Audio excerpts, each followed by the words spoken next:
وسلمنا على عباده الذين اصطفى أما بعد فأعوذ بالله السميع العليم من الشيطان الرجيم بسم الله الرحمن الرحيم آج کی مرکزی مسلم لیگ پاکستان کے پلیٹ فارم سے آل پارٹیز کانفرنس کا مقصد پاکستان کو مضبوط کرنا ہے۔ میں ویسے بھی اپنے بڑے قائدین عزت مآب علامہ زبیر احمد ظہیر صاحب اور بقیت الصدر حضرت علامہ عبدالغفار لوکڑی صاحب اور شرپور سے بہت بڑا نام عزت مآب جناب میاں جیلن شرپوری صاحب اور میزبان عزت مآب مفسر قرآن حافظ صاحب اللہ خالد قصوری صاحب اور ان کے جتنے رفقا اور مرکزی جمعیت حدیث پاکستان کے عظیم رہنما اسلامی نظریاتی کونسل کے عظیم رہنما ڈاکٹر عبدالغفور راشد صاحب، یہ سارے ہمارے چند مکھن ملائی پوری دنیا کو پیغام دیا کہ ساری کوئی لڑائی نہیں، ایسی تو امریکہ کی صلح کرا رہے ہیں۔ آج اس آل پارٹی کانفرنس کا سب سے بڑا یہ خوبصورت لمحہ ہے کہ کچھ لوگ کہتے ہیں یہ آپس میں لوگ بولتے نہیں علماء، یہ ایک چھت کے نیچے پیغام ہے۔ ویسے بھی کئی مولویوں نے میرا پیغام ہے کہ دل سے لڑے ہوئی ہو صلح کر لو بنا جبری تو پوری دنیا کا چودھری جو ساڑھے ڈیرے پہ آپ صلح کر رہے ہیں۔ آج جتنی یہ علماء کرام ہے یہ سب مجھ سے افضل ہے، علم میں بھی عمل میں بھی۔ میں تو ان کے سامنے بولنا ہے خبر سمجھتا ہوں۔ جناب امیر حمزہ صاحب جا چکے ہیں اور میرے بھائی عزت مآب شیخ یعقوب صاحب ہیں۔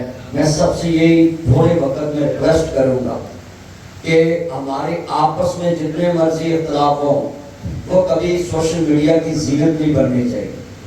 آپ مواد فراہم کر دیتے، بعد میں جبھی ڈال دیتے، جبھی سیاسی وائرل نہیں کرتے، مولوی کی لڑائی وائرل کر دیتے۔ تو میں اپنے سیاسی بھائیوں کو بھی کہوں گا کہ مولویوں کی جبھیاں صلح نبی کی بھی وائرل کریا کرو کہ اسی جناب کٹھے اس ٹائم دیکھو تمام مسالک کے لوگ ایک چھت کے نیچے۔ تو میں اپنے تمام قائدین سے نبی ابوالہاشم صاحب بھی سامنے بیٹھے یہ ریکویسٹ کرتا ہوں کہ سب سے پہلے یہاں ایک بات ڈسکس ہونی چاہیے تھی جو نہیں ہوئی وہ میں کرتا ہوں کہ یہ جو جنگ رکی ہے ٹرمپ کو کیوں زامت دینی پڑی کہ جناب پاکستان کی جنگ رکے۔ پاکستان ایٹم چلانے کی طرف جا رہا تھا، انڈیا بھی جا رہا تھا، مگر یہ ایٹمی طاقت پاکستان چلانے کی ضرورت کیسے کر رہا تھا؟ سی ٹی بی ٹی پہ دستخط نہیں کیے تھے اور سی ٹی بی ٹی کے لیے پریشر کنہوں نے بلڈ کیا تھا؟ یہ حافظ سعید صاحب کی قیادت میں تمام جماعتوں نے مار روڈ پہ مختلف مراکز میں یہ جلسے کیے کہ ہم سی ٹی بی ٹی پہ دستخط نہیں ہونے دیں گے، یہ دستخط نہیں ہونے چاہیے۔ پاکستان خود مختار ملک ہے، خوددار ملک ہے، ہم بھوکے رہ لیں گے مگر یہ سہن نہیں کریں گے، ہمیں فنڈ نہیں چاہیے غیر ملکی لوگوں سے۔ تو آج میں کہتا ہوں یہ جو آپریشن بریان مرسوس کامیاب ہوا ہے وہ ان جلسوں کی وجہ سے ہوا ہے۔ اگر اس ٹائم قوم سی ٹی بی ٹی کے خلاف نہ کھڑی ہوتی تو آج پوری دنیا میں جو پریشر تھا وہ نہیں جانا تھا، سہن کر دیتے تھے ہمارے حکمرانوں نے۔ تو یہ حافظ سعید صاحب کو کریڈٹ جاتا ہے کہ کریڈٹ کل ویلے دی ہندی پھال موسم دا لیڈر وہ ہوتا ہے جو ویلے تے فیصلہ کرے، جناب ہوتا ہے جو کل موقع تے کرے۔ تو حافظ صاحب کا وہ فیصلہ آج ہم آئی سلوٹ یو کہتے ہیں، میرا چاند میرا مکھن میری ملائی جیل وچ بیٹھ کے پاکستان دیاں خوشیاں منائی۔ آپ جتنے میرے چاند مکھن بیٹھے ہیں نا یہ بات کرنی چاہیے تھی ہمیں سب سے پہلے کہ جو شیر پنجرے میں قید ہے وہ ادھر بھی خوشیاں منا رہا۔ پاکستان کا پہلا قیدی ہے جڑا جیل میں بھی خوش ہے، باہر بھی خوش ہے، باقی سارے ڈھونڈے ہی نظر آتے ہیں۔ یہ پاکستان کا پہلا قیدی ہے محمد بہتری صاحب، یہ پاکستان کا پہلا قیدی۔ ہاں ایک میرے گھر میں وہ جج صاحب آئے جنہوں نے ان کا فیصلہ کیا میرے بیٹے کی تیمارداری کے لیے، وہ مجھے ایسی باتیں بتا رہے تھے جج صاحب ادھر میں بیان نہیں کر سکتا کہ پہلا پاکستان کا قیدی ہے جو کہتا ہے جینا بھی پاکستان کے لیے مرنا بھی پاکستان کے لیے۔ تو ہمیں اپنے قائدین سے یہی توقع رکھنی چاہیے کہ ہم پاکستان کے لیے جیتے ہیں اور فوج پاکستان کو بھی چاہیے کہ اس موقع پہ جتنے مذہبی لوگوں نے پاکستان کے لیے قربانیاں دی ان کی بھی تصویریں لگوایا کرے، ان کا بھی تذکرہ کیا کرے۔ کیوں جس دور میں انہوں نے قربانیاں دی پاکستانی عوام کو خوارج کے خلاف، تکفیریت کے خلاف، داعش کے خلاف کھڑا کیا. ہم لوگ جانتے ہیں کہ تکفیری کون ہے، داعش کون ہے. تو یہ جو مولانا ادریس صاحب کی شہادت ہوئی ہے، یہ داعش والوں نے جو کام کیا ہے، ہمیں اب کھڑا ہونا چاہیے تمام علماء کو کہ راہ اور داعش یہ مل کے پاکستان کی عزت کو خاک میں ملانا چاہتی ہے. مگر میرا پیغام ہے عالمی میڈیا کے ذریعے کہ میرا چند میرا مکھن میری ملائی سوچ کے پاکستان میں لائی. پاکستان اب پوری دنیا کی سوچی کرنے کے لیے جا رہا ہے. انڈیا کا جہاں پہلی جہاز پھنسا، انہوں نے کہا کہ مدد پاکستان، یا مدد پاکستان. مگر پاکستان کم ظرف نہیں ہے. ہماری نیوی نے، فورن بیریا نے مدد کی.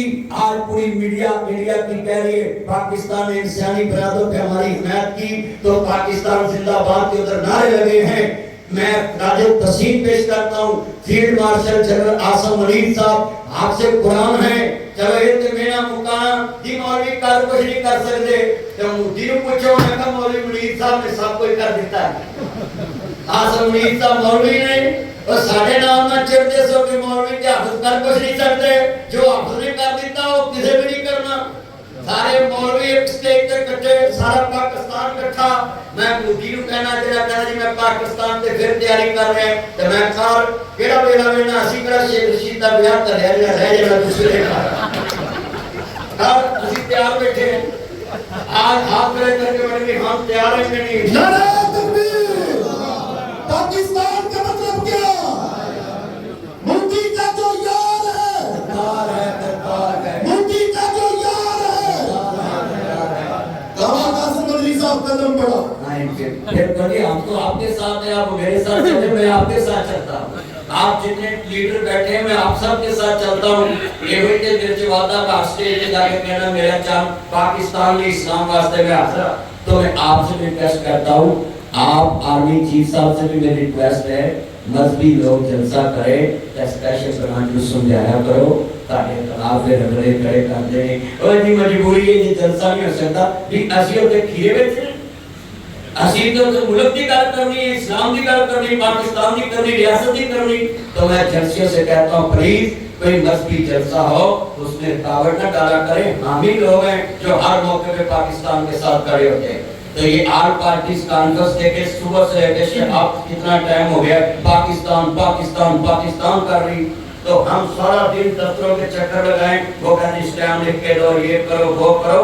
خدا کے لیے اعلان کر دیں جو پاکستان اور اسلام اور ریاست کی بات کرتا ہے اس کو بنا سینڈ کے جناب اجازت ہے جہاں مرضی جلسے کریں. بھائی یہ فرق کرے نا پاکستان کے دشمنوں میں اور پاکستان کے حقوق میں. آپ سب ہاتھ کھڑے کر کے میرے ساتھ نبی اعلان کریں کہ ہم آج بھرپور مذمت کرتے ہیں مولانا ادریس صاحب کی شہادت کی. ہم ان کے ساتھ ہیں، غم میں بھی برابر میں شریک ہیں. پاکستان زندہ باد. قائد اعظم. بہت شکریہ.